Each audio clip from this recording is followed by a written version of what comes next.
PNG Happenings.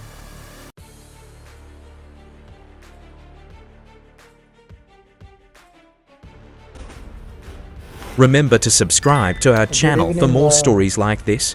Good evening to everyone throughout the country, Papua New Guinea, all our friends, our citizens, our students, and many of the friends who are following my Facebook page. Thank you very much for joining me here this evening for this session of live chat that we normally do. It's been a few months since we have done this, but I'm hoping that we can be able to continue to do this in the few more years and months to come.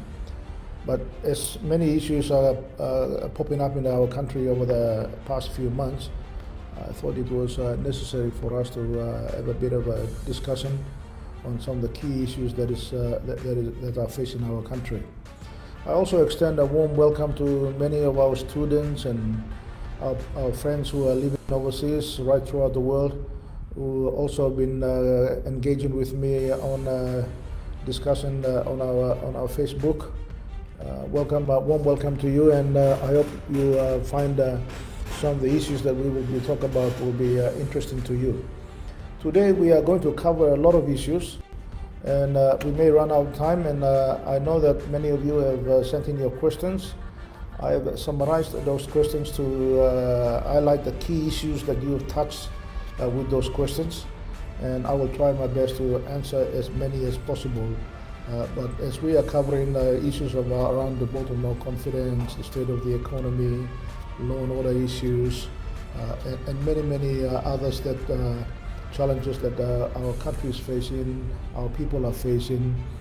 So there might be some time limitations, and it may be short. But at the end of this session, I urge you to continue to send in some of your questions, and we can be able to answer them when we have a bit of a time and a bit more details coming through.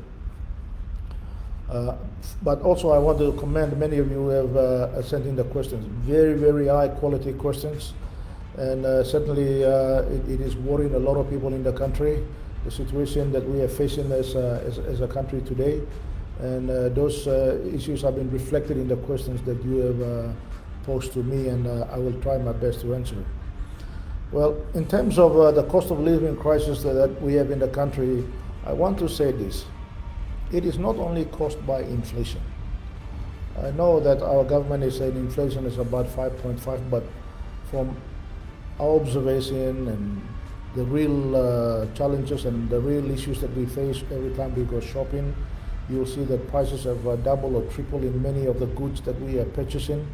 So the real inflation rates are much higher than what the government is portraying. And as I've said in previous discussions, you will note that our data collection system in PNG by the government agencies and government itself, it's not reliable. So I have to say that unfortunately the government policy that is framed around this 5.5% inflation rate is a little bit out of touch and not very reflective of the situation that is on the ground. So it is not easy to say that inflation is low, so things are okay in this country. Well, simply they are not okay. PNG has come to very hard times. We have never suffered like this in some of our living memory, when cost of living issues are real facing families, individual families right throughout the country. Prices of goods, particularly food, has gone up. Our wages, I have said this on the floor of Parliament many times, and 3 or 4 times already, but it seems like it's falling on deaf ears in government. They have not even constituted a minimum wages board to review the minimum wages. The last time we had a minimum wages board was when we were in government in 2016, where $3.50 per hour was the minimum wage rate that we set. Now, that is almost 8, close to 9 years now.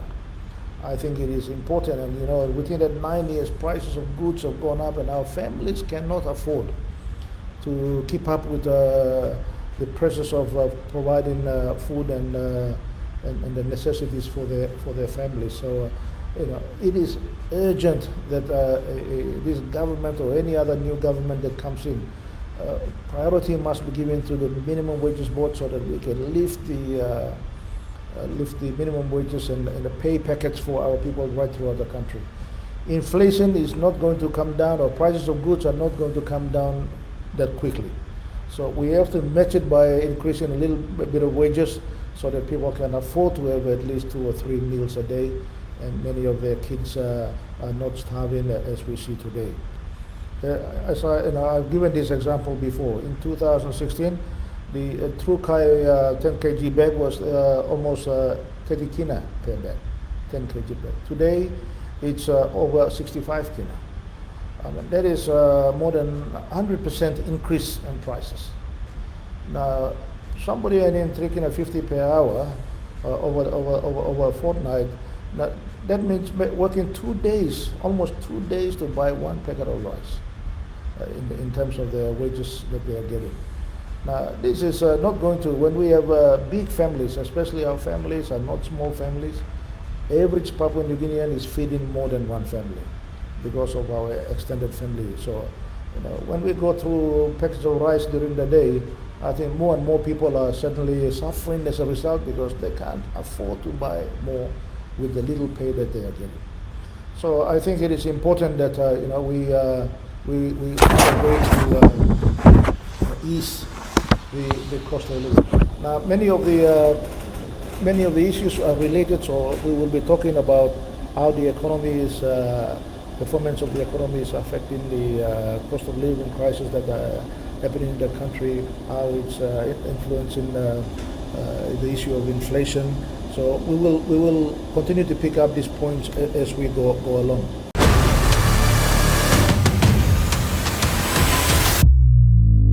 PNG Happenings.